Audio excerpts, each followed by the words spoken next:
Hello అండి, welcome to దేవామృతం kitchen. ముందుగా video చూస్తున్న అందరికీ తొలి ఏకాదశి శుభాకాంక్షలు.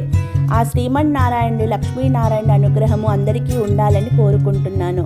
ఈ తొలి ఏకాదశిని పేలాల ఏకాదశి కూడా అంటారు. అందుకని విష్ణుమూర్తికి జొన్నతో పేలాలు చేసి దాంట్లో బెల్లం కలిపి నైవేద్యంగా పెట్టాలి అంటారు. ఇప్పుడు ఆ పేలాల పిండి ఎలా తయారు చేసుకోవాలో చూద్దాం. ముందుగానే జొన్నలు తెచ్చి కడిగి ఆరపోసుకొని ఎండపెట్టుకోవాలి. ఏకాదశి రోజు ప్రసాదం చేయడానికి ముందుగా ఒక గిన్నెలో నెయ్యి వేసి జొన్నలను వేసి వాటిని పేలాల్లాగా తయారు చేసుకొని వాటిని మిక్సీ పట్టుకోవాలి. అందులో కొంచెం బెల్లం పొడి కలుపుకోవాలి, కొంచెం ఇలాచీ పొడి, కొంచెం ఆవు నెయ్యి కలిపి దాన్ని కలుపుకొని ఆ పిండిని నైవేద్యంగా పెట్టుకొని ఇంట్లో అందరూ దాన్ని ప్రసాదంగా తినాలి. ఇలా చేయడం వలన లక్ష్మీనారాయణ అనుగ్రహం అందరి యందు ఉంటుందని అంటారు. వీడియో చూసిన వాళ్ళు లైక్ చేయండి, షేర్ చేయండి, సబ్స్క్రైబ్ చేయడం మర్చిపోకండి.